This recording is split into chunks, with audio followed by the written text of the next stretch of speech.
Listener, at the beginning of our episodes, we usually do this cold open, but see, since this is like part two of episode 50, this is kind of more like a lukewarm open or like a room temperature open, something like that. I mean, it's technically episode 51, but it's the second part of a conversation that we had with, it's like, Chris, what are you even talking it's about? Dale, huh? What are you even talking about, honey? Well, since this is our first two-part episode and this is the second part of it, we can't really technically have a cold open. It's more of a room temperature. Stop, Chris, stop. Just keep it simple. Say, welcome back, listener. It's The Riveted with Chris and Gina. Yeah, that makes more sense than what I was saying. So much nicer, baby. Good job. Thanks. Yes, as Gina said, welcome back to part two of our amazing conversation with Dale Schwamborn. This is episode 51. In celebration of our 50th episode, we were able to get Dale Schwamborn on our podcast, and our conversation was well over 2 hours long. Because of that, we decided to split it up into these two parts. So this second half is today, so we hope you enjoy it. Well, of course they're going to enjoy it. It's The Riveted with Chris and Gina, and we have a wonderful guest on all the time. That's right. You know, this is going to be perfect. And listener, this is a continuation of that conversation from last week. So if you didn't hear last week's, please go back and listen to it because it was really interesting. But this week's is going to be more intimate details of Dale, his mother Helen, and including Wally. So sit back, relax, and let's continue the conversation. Well, I have 8 words. Okay. That came to me 4 or 5 years ago that everything that I've been part of over the last 21 years stems with an umbrella called the Airstream world. You're part of the Airstream world. The factory is, the museum is, the club. People who do retrofits. That's the Airstream world to me. Well, what is the Airstream world? I can sum it up in 8 words. Airstream is the conduit. Camaraderie is the reward. Yes. I like that. That's a great way to put it. Yes, it is. As simple as I can put it. Yes. It's as honest as I can say, and it's as simple as I can put it. Yes. And that's what I see. And I know that from my early days in the Airstream world and my more recent return to it, that the things that Wally and my mother wanted, they have lasted for all the years. Absolutely. And I can't think of anything that is more generous than what Airstream has given people. And I think as we go along and the club grows or more Airstreams are sold, I think more and more people will understand that. Absolutely. I agree. And I think that, you use the word conduit, and there's an energy around the Airstream brand that causes people to be attracted to it. And some people may not know what that is, but it's a lot of it has to do with what you and Wally and your mother and those early caravan participants, caravanners did. I mean, it's that those early adventures created this. It was shaping it. Well, between Wally and my mother combined, Yeah, they were really the marketing tool of Airstream. And I know that both Wally and my mother did enjoy going on caravans, going to rallies, again, because of people and seeing different things when you, of course, travel on an extended type of caravan. But that was their job. They sometimes you lose fact that Wally is a leader and has responsibility, and that any pleasure that he has comes after his ability to manage a caravan. And the same thing was basically true because my mother led caravans and, of course, did a lot of work in charge of the early international rallies. So that's a fact that people sometimes forget, that everything they were attached to was working. Yes.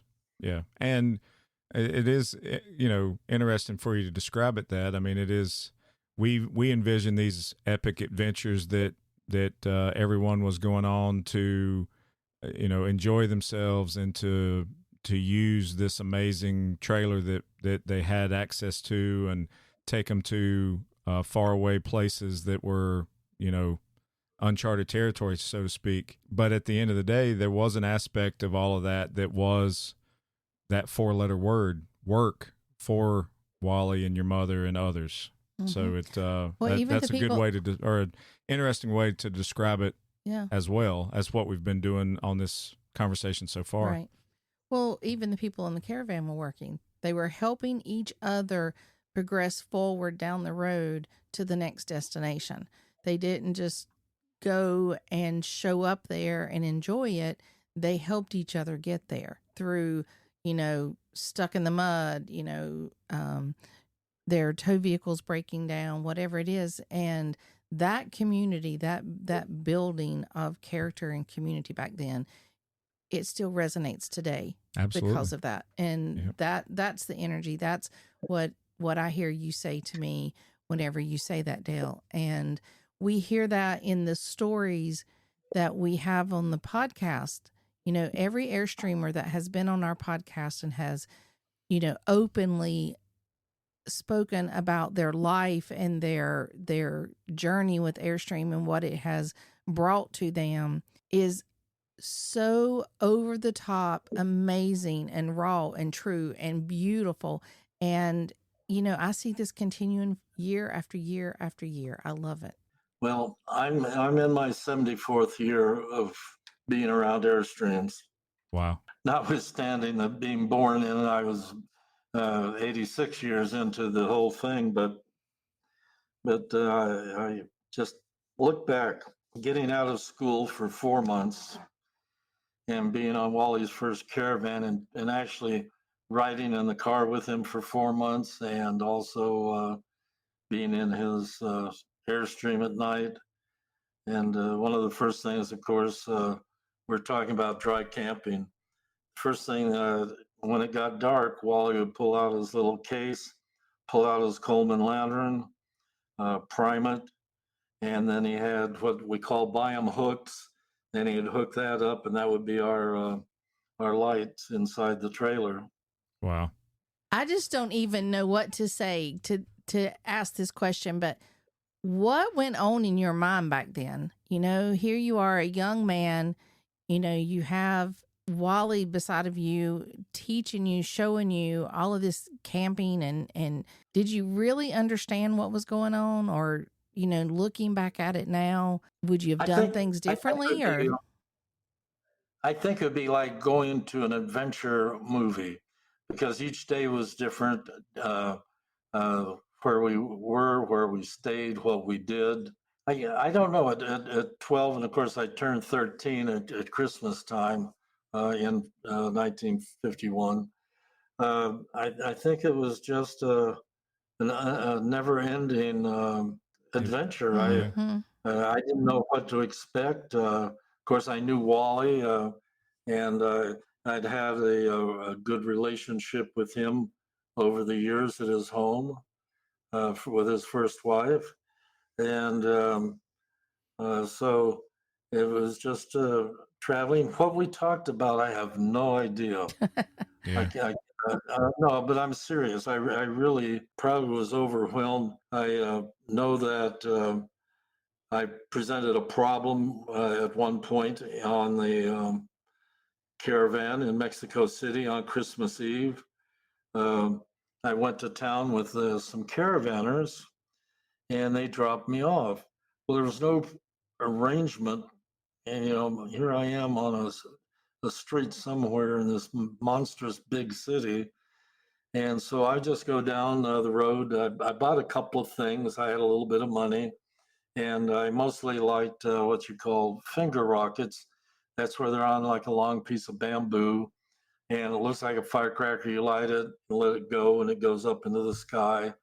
And I probably set off maybe 150 of them over several hours.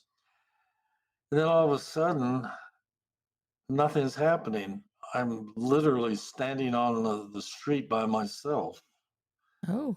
And I didn't have a watch, but I'm guessing it probably was around 10:30. I have no arrangements to get back to the campsite. Because the people, the caravanners, I'm quite sure Wally had good words with them the next day. But I did remember the word for a taxi cab. But there were no taxi cabs operating, except I see one closing down. So I go over there and I plead my case. And he was reluctant about taking me back to our campsite, which was a French uh, academy school. And so he did take me back, and I had to remember the word for a cab. But that was certainly an extraordinary thing for adults leaving a 13-year-old boy in the middle of Mexico City. Absolutely. Yes. Yeah. Wow. Did they get in trouble or you get in trouble? I didn't get in trouble because it wasn't my fault. Yeah, that's right. It really wasn't my fault. Yeah. But I had a letter that Wally never mailed my mother, and I found it in the collection of archives. And he almost the next day was going to fly me back to California. Oh, wow. Oh. Wow. But he decided not to. Yep. And I'm glad that he didn't. Yes. Sure. Because we still had all of Central America to do. I could only imagine that that experience, any of those experiences that you had on that first caravan at that age, helped to shape your young adult life in an amazing way. Well, it did in a perverse sort of way. I found that I had more in common with adults than I had with my peers. Yeah. If you can understand that here are people 55, 60, and so on, and I have more in common with them than I do my students. And it's because I've traveled and done things that they can't relate to when I get back to school. Sure. Right. And when I got back to school, of course, I'm in the 8th grade, and you graduate for the first time. Well, I guess you can graduate from nursery school, but anyway, the principal tells my parents, unfortunately, Dale has not completed enough education so that he can move on to high school. He'll have to spend another year in the 8th grade. Well, Wally heard this, and so Wally calls up and he said to the principal, I'm Wally Byam. I'm Wally's uncle. It's easier to present as an uncle than a first cousin once removed type of thing. So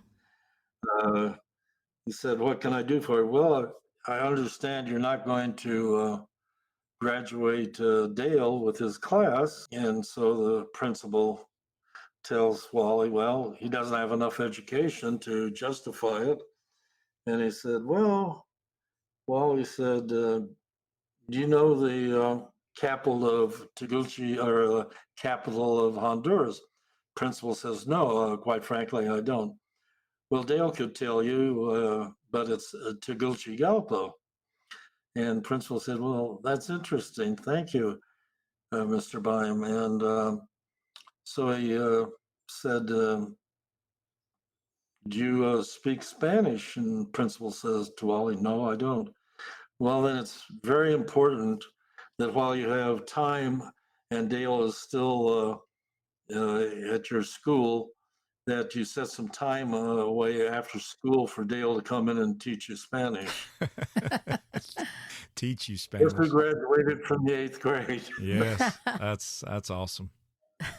See So, that is that's a one of a kind story right there, Dale, because you did get that education and Yes. Real life real education. life education, and Wally was right there with you to help you experience it, which is nobody right now in the Airstream community that can say that but you. Yes.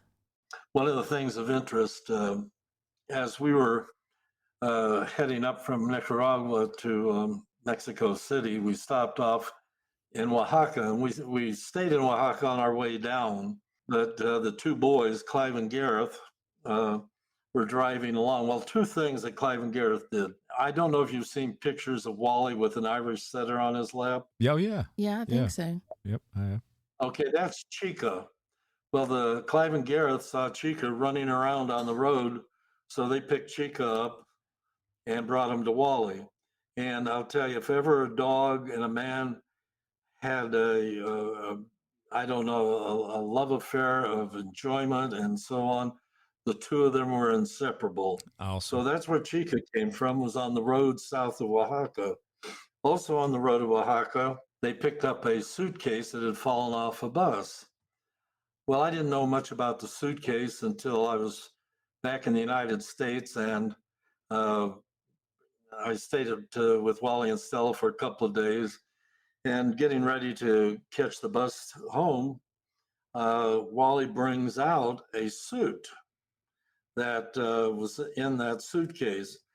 Well, my goodness, I'm 13 years old. I'm not very big. I may be 5'3", maybe. And here's a man's suit. So Wally cinches it up. So the top of the belt line is up around the top of my chest. And then the coat actually hung down below my knees.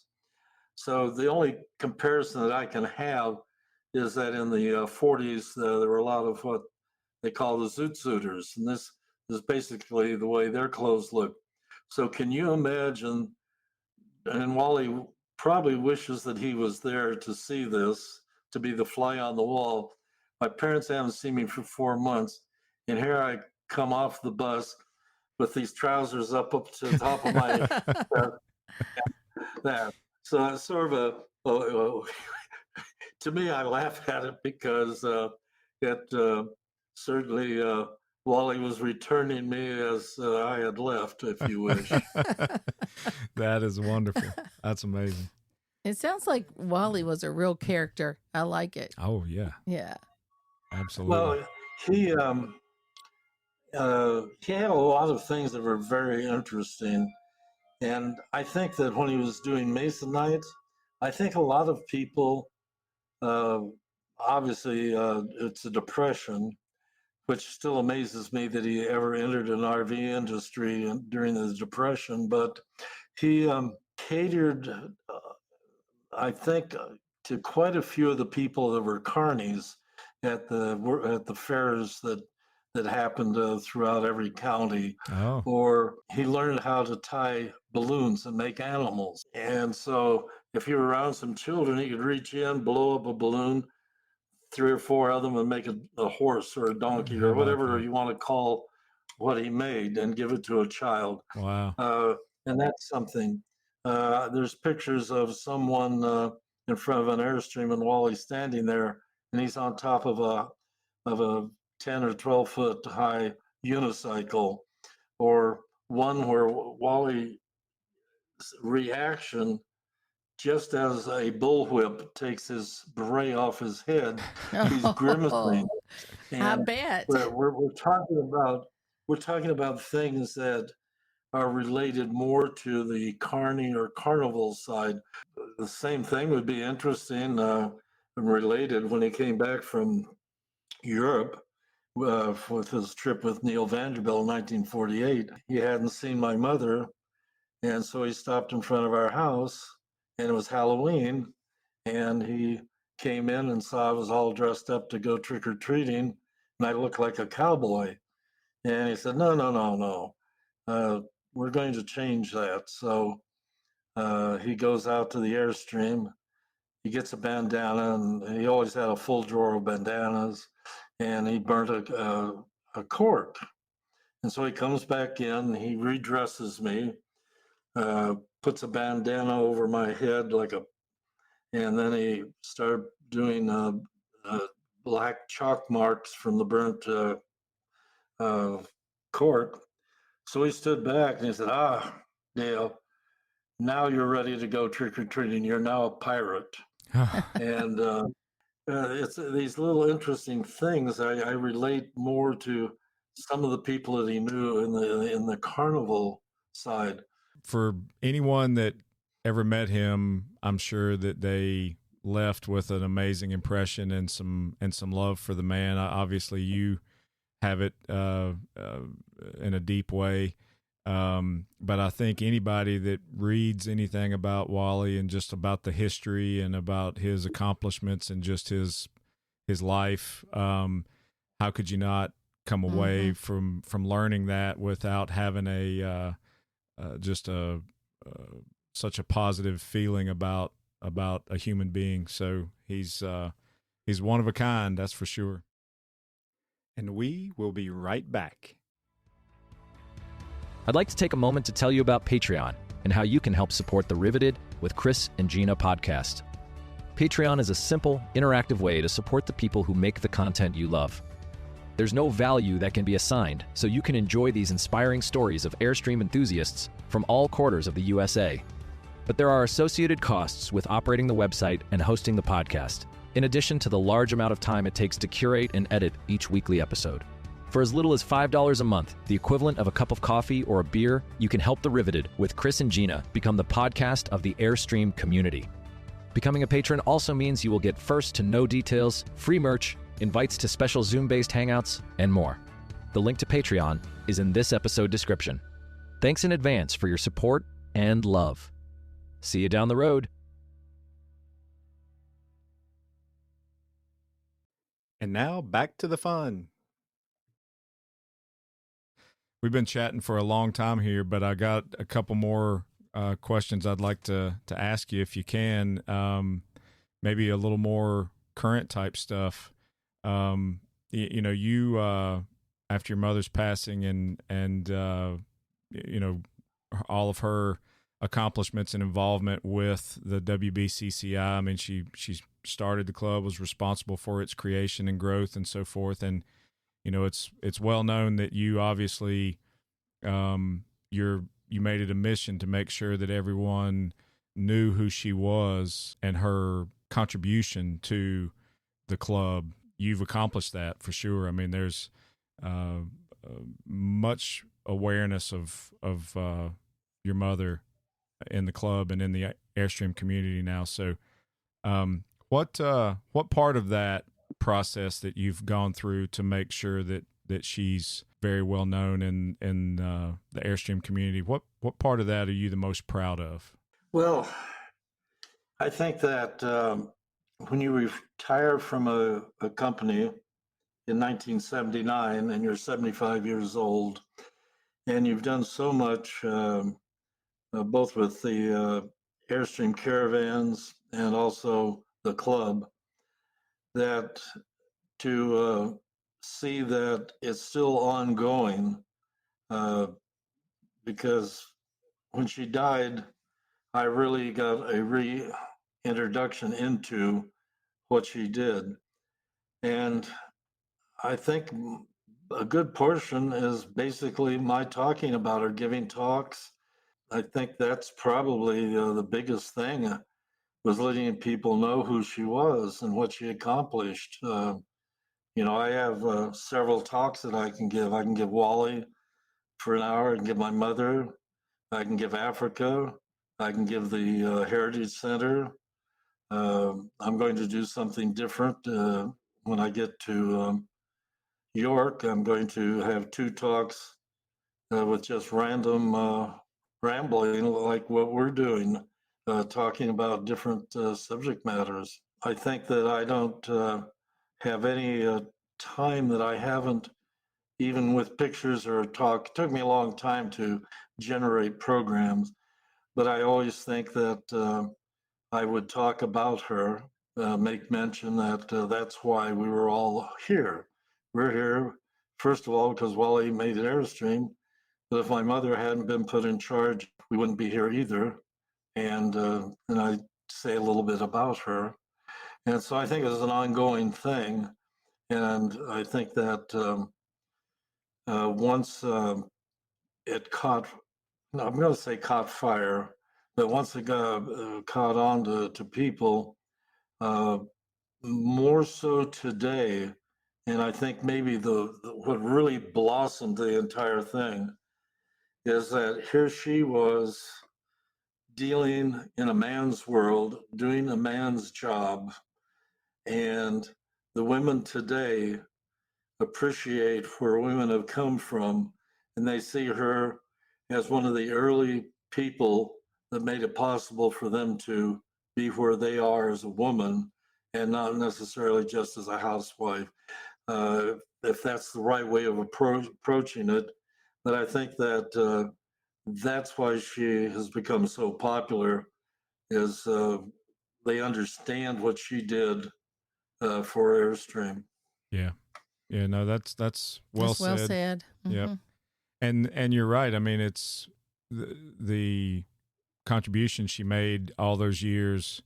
There's people that are joining the club every day, and they may not have done a deep dive enough to learn about her and everything she did do without, you making sure that is a staple part of the club's heritage and history, and that everybody knows about it. So that's great. In line with that, I guess when you have done the things that I did, I guess it's just natural for people to associate you in a different way than what you've ever lived in your own life. I've never sought or tried to be anything other than just somebody that did a few things. And I guess it was sort of a funny comment. Somebody shook hands with me and said, "Well, that's like shaking hands with Wally." And I guess I didn't know the impact of what I had done in my life and how it would be accepted and enjoyed by other people. And that was never my goal. It was always really my mother. And achieving that was very, very important. I'll give you a interesting comment, and it didn't. It was sort of funny because I laughed at it at the time. In 2009, or no, 2005, excuse me. Uh, it was the 50th anniversary of the WBCCI, and Airstream and the club had made some really nice 2.5 by 4 foot cast signs.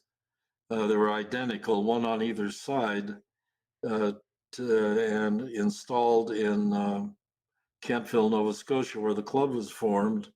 And there were 3 separate caravans of 20 each, and their routes didn't overlap, but they all met in Kentville for the dedication of the plex. So Charlie Cipher from Upper Peninsula, Michigan, wanted a copy of a Caravaner that came out in '55, where it had my itinerary or my logbook, and it was like 3 or 4 pages of what I'd written. What he did was in today's Caravan, you have these nice binders with everything. So wherever his caravan he was going to be on, let's say it was July 15th, they were in maybe Moncton, New Brunswick. Well, our caravan was in Ottawa. So he made a footnote of where the caravan was in 1955 in relationship to his group. Wow. And so I remember last time I talked to him, and he called me and thanked me for sending the newspaper to him. And he said, by the time you get to Nova Scotia, you're going to be a rock star. And I sort of laughed at that because, I'm just, my mother had just died a few months before. I understand now what he meant, but that was really looking far into the future of where I am today, where I didn't know I was going. Yes, you're right. And that's I think a very good forward vision that gentleman had is in the fact that I mean, you as an individual, whenever you said, well, shaking your hands like shaking Wally's, to be in the same automobile going on adventures with an Airstream in tow with Wally Byam is a very special aspect of who you are and all the other experiences you had being with him, and not anybody else really has that same experience inside of them. So what you're doing by sharing that, having conversations with us, articles, talks, going to rallies and so forth, that is very much appreciated by every Airstreamer that you come in contact with. I know that Gina and I are just beyond honored that we have had the opportunity to have this conversation with you on our podcast, and hope to have many, many more. So thank you for that. Wally and your mother, Helen, they both have, obvious lasting legacies inside the Airstream culture. So, and others as well. But what do you feel like your legacy is going to be with regard to Airstream? My legacy? Yes. My legacy primarily is that people get to know Wally and my mother. Any other legacy will be made by people on how they view me. But as far as my setting out for my own legacy, not at all. But if I can keep the stories alive for Wally and my mother, then that's my legacy, 100%. Well, and I think, I can't speak for everybody out there, but I feel like the Airstreamers in the Airstream community, everyone's very thankful for you taking the time to share your artifacts, your, logbooks, your stories, all the knowledge that you have within you. For you to take the time to share that with all of us is greatly appreciated. And I thank you personally, I thank you for that. And I know all the Airstreamers out there thank you also. Absolutely. I know you're winding down, but I have one last thing I'd like to give you. Sure. You can give it to us. Well, one of the things that people don't realize, that growing up, Wally and my mother did not know each other. I mean, they know who they were. There might be a family gathering or whatever, but my mother's 6 years old, let's say, and Wally's 16 years old. So it's just a young adult and a child. So it really wasn't until 1931 that my mother and father moved from Pennsylvania to Los Angeles. And by moving to the Los Angeles area, Wally and Marion, his first wife, took them under their wings and showed them LA, showed them what it was to live in California. And over the period of time, Wally and my mother developed that family relationship, but also there was another relationship, the power of how they thought, how they got along. And somewhere along the way, my mother became Wally's confidant. If he had something he wanted to talk over that he couldn't talk with any of his employees or with his wife, he would always talk to my mother. What these talks were, I have no idea, because that's why I call my mother a confidant. She wouldn't tell me or anybody else those private conversations. And I know that when the two of them would actually talk over certain things together and go back and forth, they would almost simultaneously say, "We are biomes and we can do it." And so they had a great faith in their family uh, ancestry that they were endowed with abilities and so on, and that was so important. In the museum or the Heritage Center, there's a transcriber that makes little green records. One of the little green records, Wally is talking to my mother and saying, "Helen, well, this is, I think, what you need to do," and all of that. And then all of a sudden he says, "Helen, I don't need to tell you what to do. You and I think alike. Just go ahead and do it." Oh, I like Just to that. let you know, just to let you know how much of a team they were. Probably the best team that Airstream ever had. And just one anecdote based on uh, Wally and my mother. We're in an Eastern Canadian caravan in '55. And one of Wally's really good friends that has done a lot of work for him, scouting and other things. His name was Don Waters. So for a period of time on the caravan, he disappeared, and my mother was beside herself. So one of five people were on an advisory group for my mother, took over the duties of the advanced scout and so on.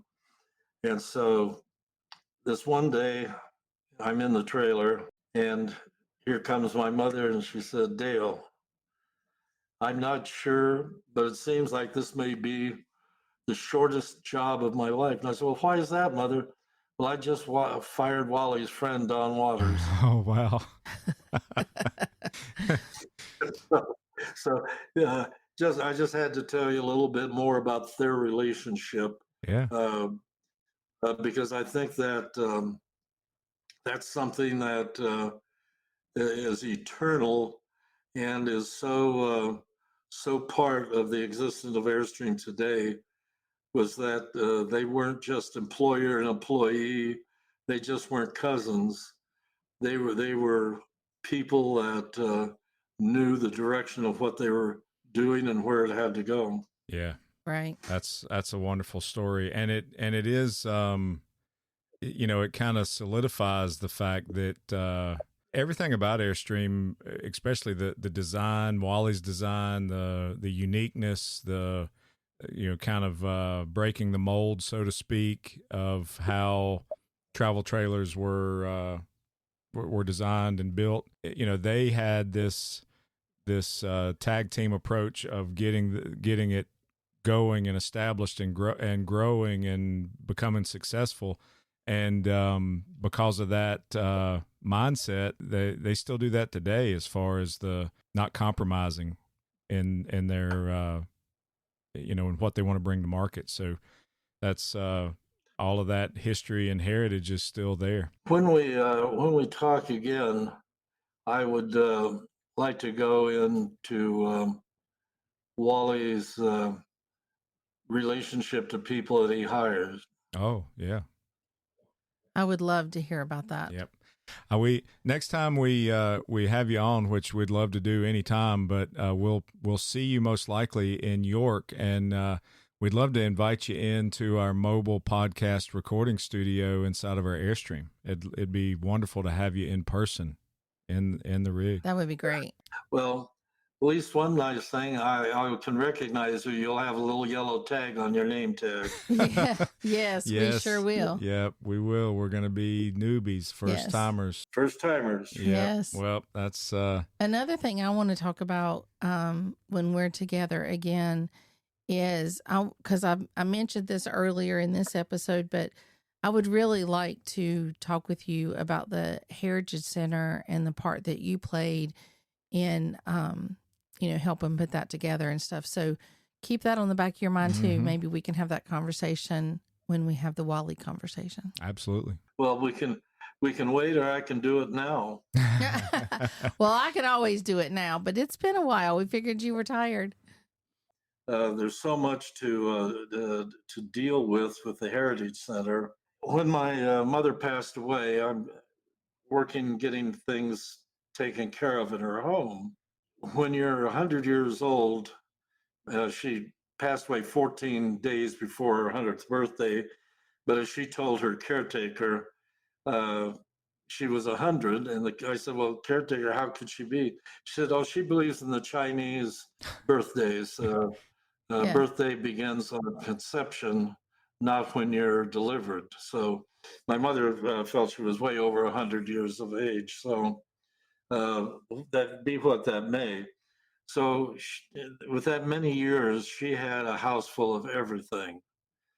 And I didn't really realize at the time what I had.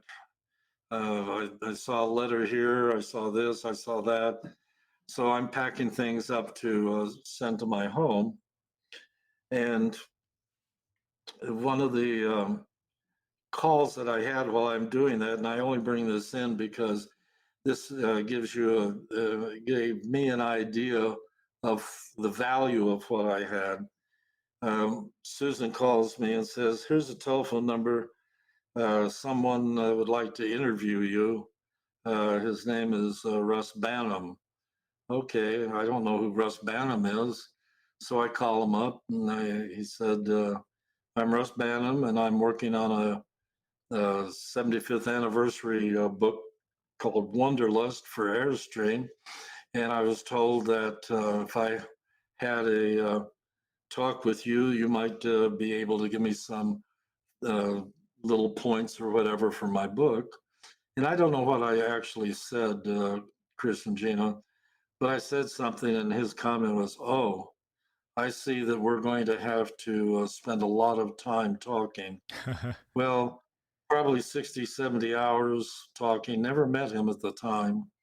And I probably sent him 35 or 40 pounds of letters, notes, pictures, and so on, to where he had to ask Airstream to increase Wanderlust by 16 pages. Wow. There was that much additional history that was not available anywhere to anyone. And so I guess maybe that's where I began to understand the importance of all of this. Yes. A side note based on that, I think I knew from almost the first time I opened a box or whatever to see what was in it that I was a custodian. I couldn't sell the items, I couldn't give them away, but I had to find a home because these were things that people would have to enjoy. They were the history that wasn't anywhere else, and I had to protect them. Yes. So, we're talking on eBay. I probably could have made $750,000 or more. Sure. So that never entered my thought. The monetary value was nothing. So at a point in time, after I moved to Arizona, I thought I need to be able to get these items to a permanent location. So the first thing that dawned on me was my mother and Wally were born in Baker City, Oregon. And because of that, it would be nice to put items there. So I made arrangements for the curator and her husband to come here. And they got a U-Haul. And I probably sent what I call 600 hard items. A hard item is Wally's jacket that's in all the pictures, or it's Wally's shirt, cowboy shirt, or they actually have my boots that I wore in Africa. They have my lederhosen that I wore in Africa. So 600 items. But most of the documents and pictures I still had. And the reason Airstream didn't get everything is they weren't a museum. They didn't even have an archive. And with an archive, of course, everything is white glove, air conditioned, and cataloged. And so all of a sudden, I get in contact with Samantha Martin, and Samantha's now the archiver. And I know that they now have an archive. And so we begin to make arrangements. She actually came to my house 3 times. And when we were in the international rally in Salem, Oregon, a fellow by the name of Scott Goranson, who was responsible for he and his family redoing Wally and Stella's 1956 European white trailer. That trailer was there, and I told Samantha, that's the trailer you need to some way get into the museum that you're eventually going to put together. It's yours, but you need to make the arrangements. And I said, there's a second trailer that you need to have. It's called Ruby. It's owned by Fred Coldwell in Denver. It is the most perfect Airstream of its genre, 1948, 49, or 50, that's in existence. Original upholstery, nothing has changed.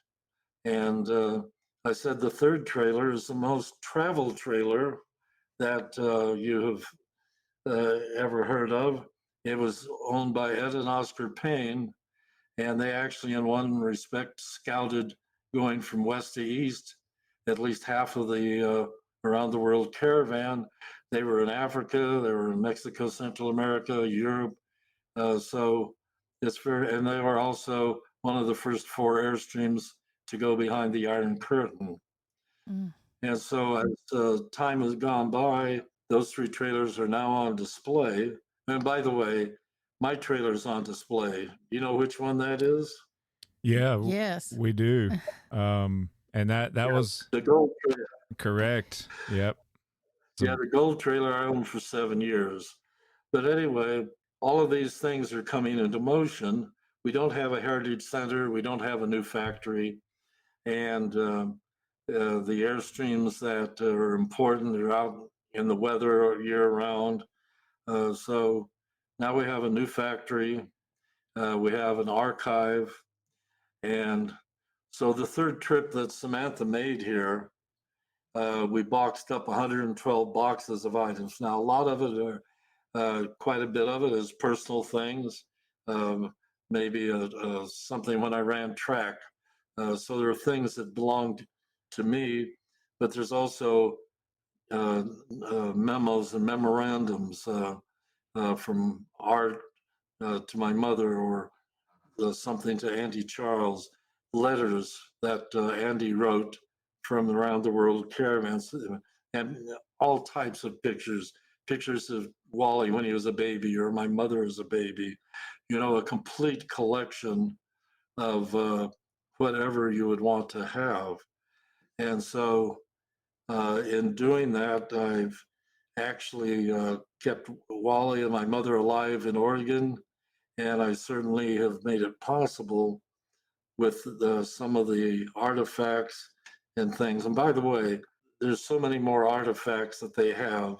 I have some really large African wall masks that they have. There's a lot of things that they just don't have room to show. So I feel that that was sort of an accomplishment, making sure that 2 homes were made possible where people could enjoy all of these items that represent the world that they travel in. To describe it as an accomplishment is an understatement, I would think.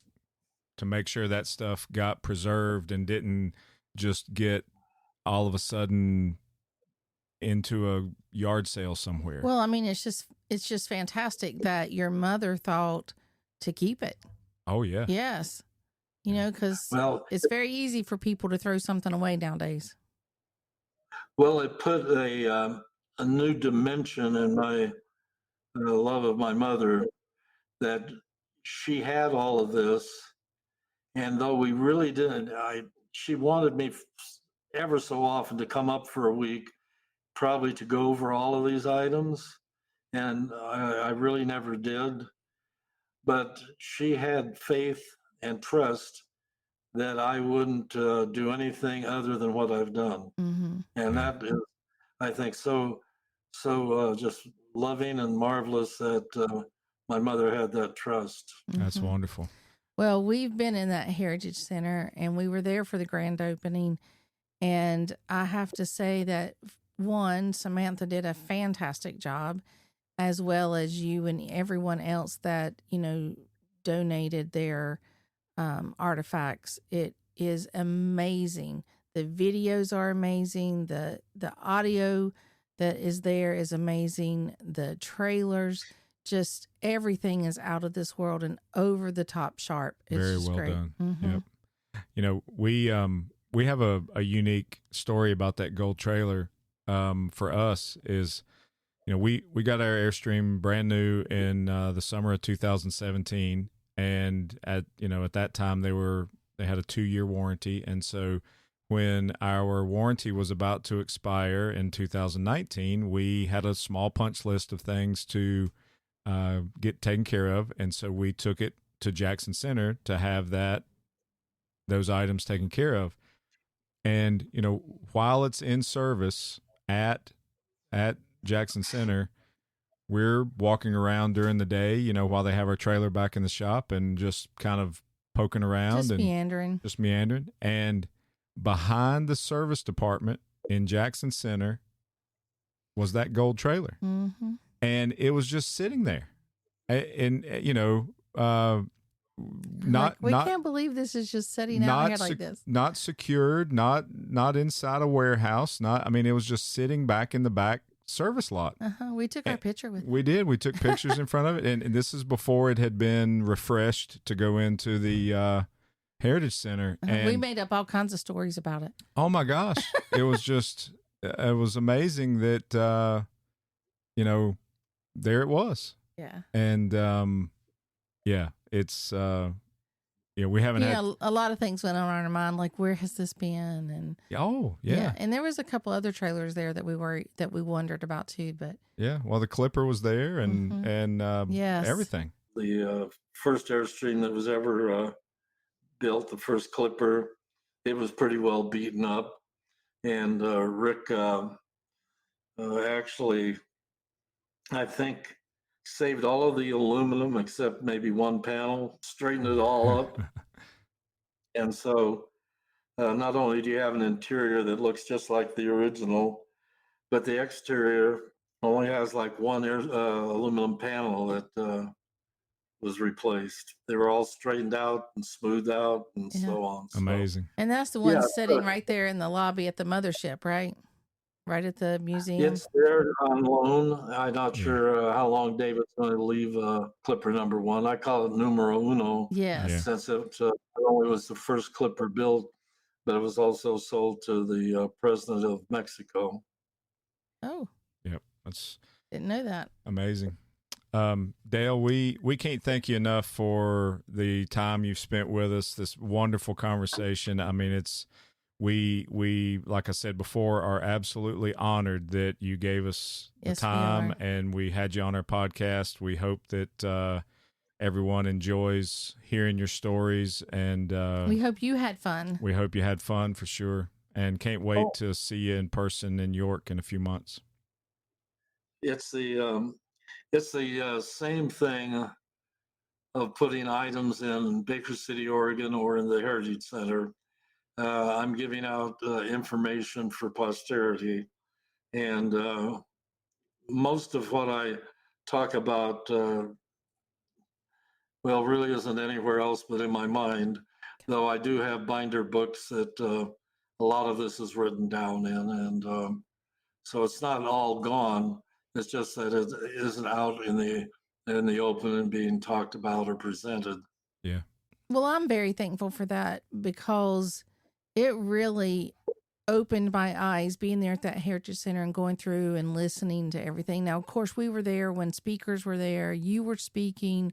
There were other families there speaking. So, we got a lot of extra stuff that weekend, but it really opened my eyes as an Airstreamer and an RVer to what Airstream has done to the RVing community worldwide, not just to Airstream, but to all types of recreational vehicles and camping and Absolutely. exploring, you Well, know? That's another thing for another talk, is the influence that Wally and Airstream had on the industry. Yes, It's it's big influence. people don't really realize what that aspect is. And also, when I am at the International, I'm going to give one talk on the Heritage Center. I gave two of them last year in Missouri. But what I've done is through 7 or 8 times that I've gone through over 3 different times, I've got a lot of pictures. So I use those as the Heritage Center. Then I supplement them with pictures or other little stories that are related, especially when you get into the series of decades that are on the wall. Yes. Because the one that says 1950 probably is the one that is most key to why Airstream is here today. It's not just when it started in the 30s or what happened in the 40s, but anyway, that's a talk that I gave last year and was worked out very well. And it's mostly to let people know, if you haven't been to Jackson Center, it's time to go. Go enjoy it and have the same relationship that you just told me about, how you were I don't know the best word. Mesmerized. I don't want to say. You were. I was going to say overwhelmed, but well, you were impacted by it in such a profound way that it's changed or enhanced your perception of the whole brand, the whole. Yes, well, he's talking everything. about how we felt when we were in there, and I was mesmerized. Like, I couldn't get enough of it. I needed more time, and I wanted to go through it again and again and again. And every time you go in it one way and you turn around and you look at something, you see something totally different, or you hear something different, and I just wanted to keep doing it. I would say that we may need to have Dale on our podcast as like a regular contributor, like maybe once every quarter or once every a couple times a year, whatever the schedule we can work out.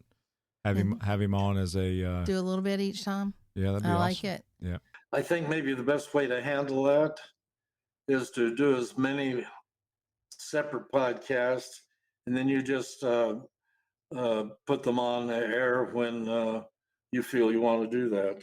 Yeah, I think that's fantastic. No, I agree. Dale, you are an amazing man, and you have lived a life that so many of us could only dream of. And we thank you, and we honor you, and we appreciate everything that you have not only done, but have given us as a community to keep this brand, your mother and Wally, and the whole community together, and keeping their spirit alive. Thank you so much. Well, thank you for having me on. I appreciate the questions, and certainly think that giving the people out in the riveted community more knowledge about why they like their Airstream or why there is an Airstream, I think that is satisfaction. Absolutely. Yeah. Well, Dale, we can't wait to see you soon, and like we always say when we wrap up our episodes, we'll see you down the road. See you down the road. I'll see you on the road. All right. Thank you, Dale. Okay. Bye. What a super nice guy. And wasn't that a lot of fun, Chris? That was amazing experience. Yeah. I mean, I really learned a lot from Dale today. Absolutely. Well, he's got so much inside of him, knowledge-wise, so many stories, and experience-wise that it's just amazing and such appreciated for him to share it. I mean, think about that. Think about the age he was when all of these phenomenal things were happening with Wally, Helen, Airstream. I mean, I'm just amazed. Yeah. Wonderful, wonderful. Great guy. And it sounds like, based on his comments there, that we're going to have more opportunities to have him on the podcast in the future. It sure does. And I'm looking forward to that. And I hope our listeners are looking forward to that too. Absolutely. Mm-hmm. But aren't we looking for some more guests for the podcast, Chris? Always.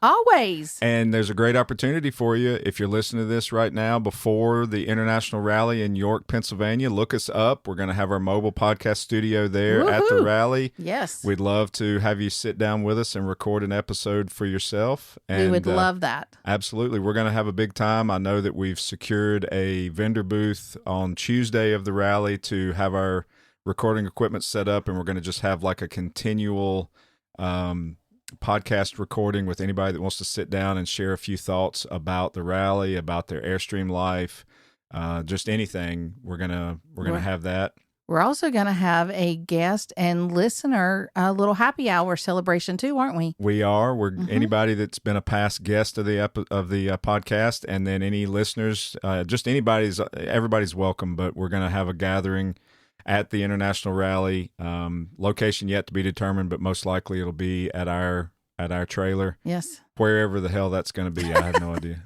I mean, I'm sure we're going to stand out among all the other 1,000 Airstreams out there. Yeah, you'll be able to find us. Yeah, you'll find us. BRN 6674. That's us. That's us. Well, say it one more time. BRN 6674. I love it. 6674. 74 6674. That is us. Yeah. Well, thanks for listening. Hope you enjoyed it. And we are having a blast. And just thank you so much for being a listener of The Riveted with Chris and Gina. Thanks, you guys. We'll see you down the road.